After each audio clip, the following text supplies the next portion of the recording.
नमस्कार, वंदे मातरम, जय हिंद दोस्तों एक बार फिर स्वागत करता हूं आपके यूट्यूब चैनल दर्पित टेक्नो में।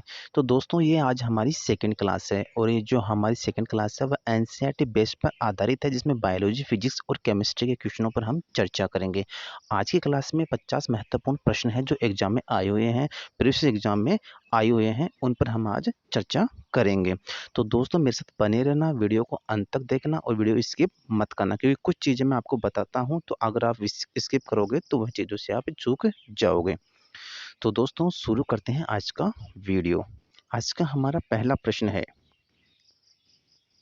भीड़ भाड़ वाले एवं खराब हवादार घर में आप रहते हैं तो किस बीमारी से पीड़ित होंगे? तो दोस्तों वायु जनित रोग से पीड़ित होंगे। नेक्स्ट क्वेश्चन, एक माइक्रोफोन बदलता है ध्वनि ऊर्जा को विद्युत ऊर्जा में। इन प्रश्नों पर हमने चर्चा फिजिक्स की क्लास में कर ली है, तो आप फिजिक्स की वीडियो भी देखना, आपको वहाँ पे सब इंपॉर्टेंट क्वेश्चन मिल जाएंगे। जब कोई पिंड स्वतंत्र रूप से पृथ्वी की ओर गिरता है तो उसकी कुल ऊर्जा होती है, तो उसकी ऊर्जा कांस्टेंट रहती है, स्थिर रहती है। किस वैज्ञानिक ने नाभिक के चारों ओर निश्चित ऊर्जा स्तरों की अवधारणा दी है? तो वे थे नील्स बोहर। आवाज़ का पतली या मोटी होना क्या कहलाता है? उसको हम आवृत्ति बोलते हैं या फिर पिच, दोनों में से कोई एक एग्जाम में आ सकता है। ध्वनि का धीरे या जोर से बोलना क्या कहलाता है? तो ध्वनि का धीरे या जोर से बोलना आयाम कहलाता है। नेक्स्ट क्वेश्चन, एक एकल आवृत्ति द्वारा उत्पन्न ध्वनि को क्या कहते हैं? स्वर, तान या टोन? तीनों एक ही बात है, एक ही चीज़ है। कोई वस्तु सतत चाल से गति करती है जब तक इस पर कोई ना लगे। क्या ना लगे? बाहरी बल। और ये किस पर आधारित है? ये जड़त्व के नियम पर आधारित है, और जड़त्व के नियम को ही हम गैलीलियो का नियम कहते हैं। इसमें क्या है, जब कोई वस्तु स्थिर है तो वह स्थिर ही रहेगी, और वह वस्तु अगर चल रही है तो वह चलती ही रहेगी। कब तक? जब तक इस पर कोई बाहरी बल न लगाए जाए। ठीक है दोस्तों, उम्मीद करता हूँ ये प्रश्न आपको अच्छे से समझ में आ गया होगा। तो दोस्तों एग्जाम में इस तरह से भी प्रश्न पूछते हैं, तो घुमा फिरा के, है ना, तो आपको अच्छे से इन सब प्रश्नों को देखना है। गैर कौन सा गैर मादक पेय क्वीन बेवरेज के रूप में जाना जाता है? किसको कहते हैं? तो वह चाय को कहते हैं। कॉफ़ी में क्या पाया जाता है? तो कॉफ़ी में कैफीन पाया जाता है, जिससे हमारा दिमाग अलर्ट रहता है।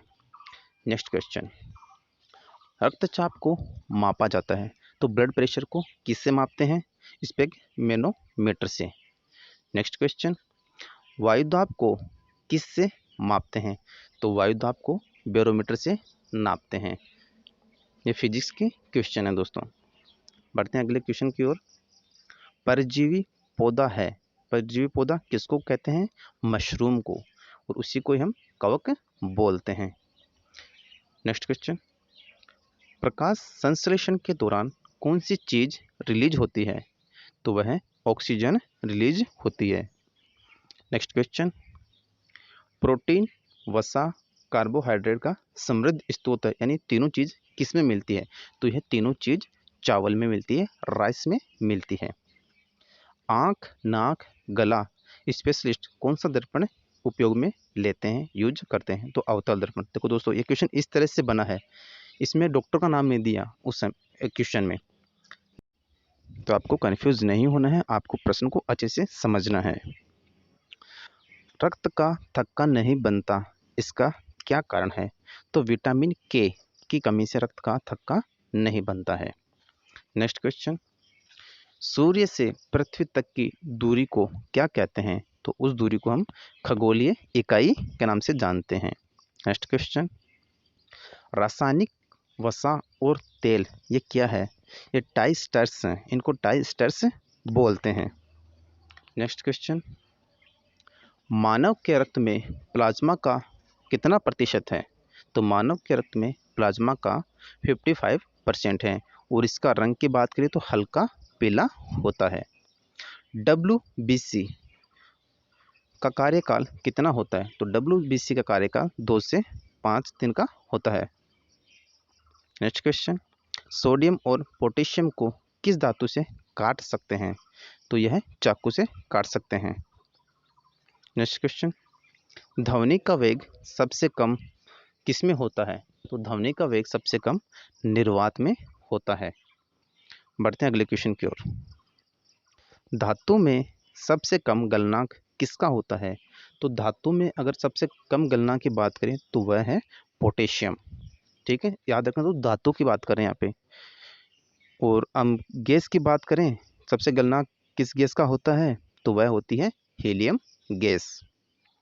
नेक्स्ट क्वेश्चन, किसी वस्तु का संवेग किस पर निर्भर करता है? तो वह वस्तु के द्रव्यमान और वेग दोनों पर निर्भर करता है। नेक्स्ट क्वेश्चन, ह्यूमरस हड्डी कहाँ पाई जाती है? तो यह अपनी ऊपरी भुजा है, वहाँ पाई जाती है। नेक्स्ट क्वेश्चन की ओर बढ़ लेते हैं। नेक्स्ट क्वेश्चन है, ईसीजी संबंधित है, ईसीजी जांच किससे संबंधित है? यह हृदय की जांच से संबंधित है, electric cardiogram. Next question, EEG संबंधित है, तो ईईजी मस्तिष्क की जांच से संबंधित है। नेक्स्ट क्वेश्चन की तरफ बढ़ लेते हैं दोस्तों। लाउड स्पीकर का क्या काम है? तो लाउड स्पीकर विद्युत ऊर्जा को ध्वनि ऊर्जा में बदलता है, रूपांतरित करता है, परिवर्तित करता है। नेक्स्ट क्वेश्चन, पीवीसी, पीवीसी क्या है? यह एक प्लास्टिक है, जो प्लास्टिक वस्तुएं बनती हैं उनको बोलते हैं, जो क्या होते हैं? कठोर होता है, लचीला होता है। नेक्स्ट क्वेश्चन, कौन सी अंतःस्रावी ग्रंथि चेस्ट यानी छाती में पाई जाती है? तो वह कौन सी ग्रंथि है? वह है थाइमस ग्रंथि।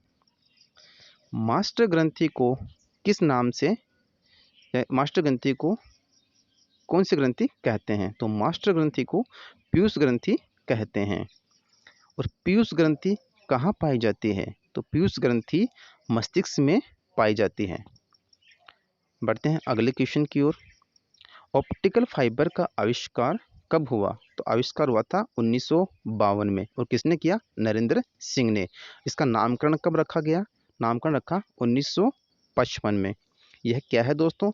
यह एक पूर्ण आंतरिक परावर्तन के सिद्धांत पर आधारित है। और इसका क्या काम है? यह सिग्नल पहुंचाने के काम आता है और प्रकाश ऊर्जा इसमें होती है। तो दोस्तों ये एक क्वेश्चन है, इस एक क्वेश्चन में हमने 5 से 6 क्वेश्चन कर लिए। तो आपको एक जगह मैंने क्वेश्चन डाल दिया तो आपको अच्छे से याद हो जाएंगे।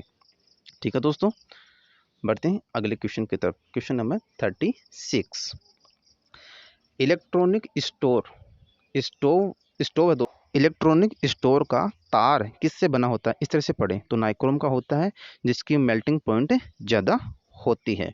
इसमें कंफ्यूज नहीं होना है इस क्वेश्चन में दोस्तों, थोड़ा टाइपिंग में हो गया था। इनवार क्या है? इनवार मिश्र धातु है, जो निकिल और आयरन से बनी हुई होती है। कार्बन का परमाणु द्रव्यमान कितना होता है? तो कार्बन का परमाणु द्रव्यमान 12 होता है। नेक्स्ट क्वेश्चन, उत्तक ग्रंथियों का निर्माण कौन करता है? उत्तक ग्रंथियों का निर्माण उपकला कोशिकाएं करती हैं। बढ़ते हैं अगले क्वेश्चन की ओर। कार्बन के अपर रूप हैं हीरा, फुलरीन और ग्रेफाइट। ये तीनों कार्बन के अपर रूप हैं। नेक्स्ट क्वेश्चन, धातु विद्युत की अच्छी सुचालक होती हैं, क्योंकि उसमें अक्सर ढीले आवंटित क्या होते हैं? उसमें अक्सर ढीले आवंटित इलेक्ट्रॉन होते हैं। क्या लकड़ी और लोहे में इलेक्ट्रॉन होते हैं? हाँ, प्रत्येक वस्तु में इलेक्ट्रॉन होते हैं। ये दोस्तों मैंने थ्योरी आपको दी है ताकि आपको समझ में आए इस चीज़ को, इलेक्ट्रॉन का, कि प्रत्येक वस्तु में इलेक्ट्रॉन होते हैं। लकड़ी में जो इलेक्ट्रॉन है वो मूव नहीं करते, चल नहीं सकते, फिर नहीं सकते, जबकि लोहे में इनमें इलेक्ट्रॉन, स्टील में इनमें इलेक्ट्रॉन क्या होता है? मूव करता है।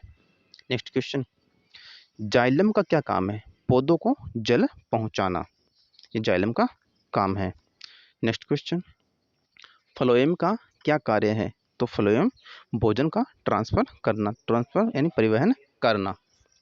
नेक्स्ट क्वेश्चन, उत्क्षेप बल और भार कार्य करते हैं, कैसे कार्य करते हैं? विपरीत दिशाओं की ओर कार्य करते हैं। बढ़ते हैं नेक्स्ट क्वेश्चन की ओर। किसी माध्यम में हम क्या बढ़ाते हैं तब ध्वनि की गति बढ़ जाती है? तो ध्वनि गति कब बढ़ेगी? जब हम तापमान बढ़ाने पर ध्वनि गति भी बढ़ जाएगी। किसके कारण जड़ और तने के घेरे में वृद्धि होती है? तो ये पार्श्व विभजोतक के कारण जड़ और तने के घेरे में वृद्धि होती है। कौन सी ग्रंथि एंजाइम एंड कौन सा एंजाइम, टाइलिन का एक स्रोत है, तो वह क्या है, लार।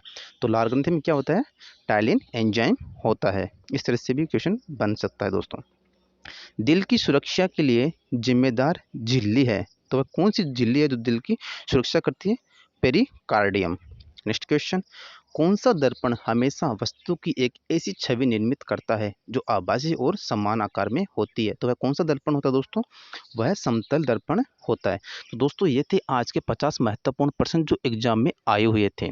तो दोस्तों आपको ये क्लास कैसी लगी, उम्मीद करता हूँ क्लास आपके लिए काफ़ी हेल्पफुल रही होगी। आपको दोस्तों इन प्रश्नों को बार बार रिवीजन करते रहना। इसके अलावा मैंने एक वीडियो और अपलोड किया जिसमें टॉप 100 क्वेश्चन थे। तो इसके अलावा और भी दोस्तों अभी प्रीवियस एग्जाम के जो क्वेश्चन है वो हम लेकर आएंगे, तो आप कंटिन्यू वीडियो को देखते करना और चैनल को सब्सक्राइब करना, लाइक करना और शेयर करना ताकि आप लोगों तक वीडियो पहुंच सके। तो दोस्तों मिलते हैं ऐसे ही वीडियो लेकर, तब तक वंदे मातरम, जय हिंद, जय भारत।